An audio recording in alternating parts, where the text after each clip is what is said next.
మీ ఆత్మీయ జీవితాన్ని పరిశీలించుకోండి ఒకసారి. ఈ అలవాటు చేసుకోండి. మిమ్మల్ని మీరే శోధించుకొని చూడటం, మిమ్మల్ని మీరే పరీక్షించుకోవటం, మీకు మీరే బుద్ధి చెప్పుకోవటం, మిమ్మల్ని మీరే విమర్శించుకోవటం.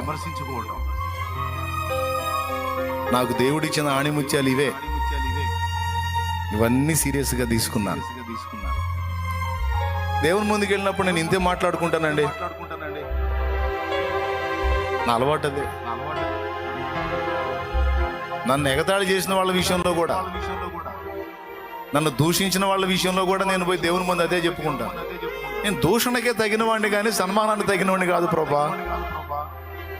ఏదన్నా నేను ఇలా మంచిగా ఉన్నానంటే అది నీ వల్ల. నాదేముంది? తిట్లకు తగినోడిని నేను, దోషంలకు తగినోడిని, అవమానాలకు తగినోడిని కానీ ఘనతకు తగినోడిని కాదు. ఆ నీతి నియమం నా దగ్గర లేదు. ఏదన్నా నా వల్ల జరిగిన మంచి ఏదన్నా జరిగిందంటే అది నీ దయతో నువ్వు జరిగించింది. నాదేముంది? పర్వాలేదు తండ్రి, నాకు ఈ పరిస్థితి అనువదించినందుకు స్తోత్రం. ప్రతి స్థితిలోనూ దేవుని ముందు కూర్చొని నన్ను నేను విమర్శించుకోవటమే నేను సాధన చేసుకున్నా. ఇప్పటికీ నేను అదే సాధన చేస్తున్నా. నాకు నేనే బుద్ధి చెప్పుకోవాలి. మరెవరు చెబుతారు? మీరు చెబుతారా? మీరు ఏదన్నా తేడాబడి నా దగ్గరికి వస్తే నేను మీకు బుద్ధి చెబుతాను. మరి నాకెవరు చెప్తారు? దేవుడు. తర్వాత నాకు నేనే. బోధకుడా నీకు నువ్వే బోధించుకొనవా అంటాడు. నిజమే. ఇలాంటి మనస్తత్వాన్ని సాధన చేయటం ఎంత మంచిది. దేవా, అలాంటి వ్యక్తిత్వాన్ని నాకు ఇవ్వయ్యా అని ప్రార్థన చేయి. నువ్వు పడుతున్న ఇబ్బందులకు ఎవరినో కారణం చేయొద్దు, ఎవరినో ద్వేషించొద్దు, ఎవరినో విమర్శించొద్దు, ఎవరినో శోధించొద్దు. నువ్వు అనుభవిస్తున్న పరిస్థితులకి నీలోనే లోపాలు ఉన్నాయి, నీలోనే పొరపాట్లు ఉన్నాయని గుర్తించి దిద్దుకో. దేవుడు అన్యాయస్తుడు కాడు.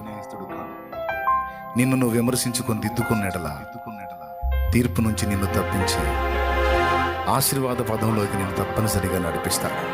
ప్రార్థన చేద్దాం రండి. పరిశుద్ధుడైన మా తండ్రి, ప్రేమ స్వరూపేగ దేవా, నీకు స్తోత్రములు స్తోత్రములు స్తోత్రములు స్తోత్రములు స్తోత్రములు. క్రైస్తవ్యంలో ఉన్నటువంటి ఒక సుందరమైన శుభలక్షణం ఇదే. ఈరోజు ఈ విషయాన్ని ఎత్తి మాట్లాడినందుకు నీకు స్తోత్రం. ఎదుటి వాళ్ళని నేరస్తులు అనుకునే కంటే మాలో ఉన్న నేరాలేవో మేమే విమర్శించుకొని నీ ముందు వస్తే వాటిని తొలగించి మమ్మల్ని ఆశీర్వదించే దేవుడు అయి ఉన్నావు. అంతేకాదు, విశ్వాస పరిధి కూడా మాలో విస్తరించాలని కోరుకుంటున్నాం. భక్తుల వల్ల నిన్ను కూడా ఆశీర్వదించాలని నాకుంది, కానీ వారు కలిగి ఉన్న వాటిలో నువ్వు కొన్ని కలిగి లేవు. వాటిని కూడా నీవు సమకూర్చుకోగలిగితే నేను భక్తులకు తోడై ఉన్నట్టు నీకు నువ్వు తోడై ఉందును. నిశ్చయముగా నిన్ను ఆశీర్వదించి గొప్ప చేయ మొదలు పెట్టేదను. అనేకులకు ఆశీర్వాదకరం నేను నిన్ను మార్చేదనని నువ్వు కొన్ని విషయాలు ఈరోజు నాతో మాట్లాడినందుకు నీకు వందనాలు చెల్లిస్తున్నా. నా బిడ్డలతో కూడా నీవు మాట్లాడినందుకు స్తోత్రాలు దేవా. మేము చూసుకోవాల్సిన సంగతులు కొన్ని మాకు నేర్పినందుకు వందనాలు చెల్లిస్తున్నాను. మా బిడ్డలందరినీ పేరు పేరున దీవించము. కొంచెం విశ్వాసం కలిగిన వాడు కొంచెం ఫలమే పొందుతాడు, మరింత విశ్వాసం కలిగిన వాడు మరింత ఫలాన్ని పొందుతాడు. నీ విశ్వాస పరిధిని బట్టి నీ కార్యాలు ఉంటాయని మాట్లాడిన మాటను బట్టి బిడ్డలు అది తీసుకొని విశ్వాస విషయమై అభివృద్ధి చెందడానికి సహాయం వచ్చే నీ కొరకు గొప్ప కార్యాలు తలపెట్టి గొప్ప కార్యాలు సాధించేటువంటి దృష్టి మా బిడ్డలకు దయచేయండి. స్తుతి, మహిమ, ఘనత, ప్రభావం నీకే చెల్లిస్తూ ఏ విషయాల్లో అయితే బిడ్డలు హెచ్చరింపు పొందారు, గర్వం విషయంలో జాగ్రత్త, అహం విషయంలో జాగ్రత్త అని హెచ్చరింపు పొందారు, మేమందరం దీన మనస్కులమే తగ్గించుకొని ఎదుట నడుచుకోవటానికి మాకు నేర్పించండి. దేన్ని బట్టి కూడా మేము గర్వించకుండా వినయంతో, సాధుత్వంతో, మృదుత్వంతో బ్రతకడానికి మాకు కృపనిమ్మని. యేసు ప్రభువా, నీ బిడలంగా వినయాన్ని సాధుత్వాన్ని అలవర్చుకొని బ్రతకడాన్ని కృపనిమ్మని. ఇక్కడ నిలిచిన వారిలో ఎవరు ఏ శ్రమలో, శోధనలో, బాధలో, వేదనలో, ఇరుకులో, ఇబ్బందిలో, రోగంలో ఉన్నారో స్వస్థపరచండి, విడిపించండి, క్షేమాన్ని కలిగించండి, బంధకాలు తెంచివేయండి, బిడ్డలకు సమాధాన స్థితి దయచేయండి. యేసు ప్రశస్త నామమున వేడుచున్నాం తండ్రి, ఆమేన్.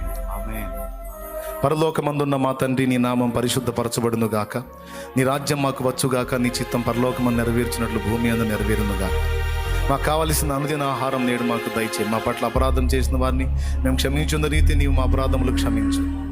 మమ్మల్ని శోధంలోనికి తేక దుష్టి నుండి, కీడు నుండి తప్పించు. ఎందుచేతనగా రాజ్యము, బలము, మహిమ, శక్తి సర్వం నిరంతరం నీవై ఉన్నావు తండ్రి, ఆమేన్.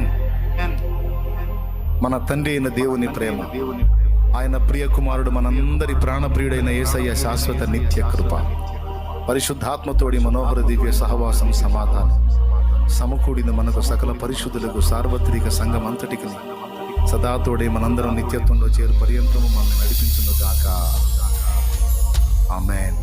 ప్రవేశు రక్తమునకు చేయి, ప్రవేశు రక్తమునకు చేయి, ప్రవేశు నామమునకు సంపూర్ణ విజయం కలుగును గాక, ఆమేన్.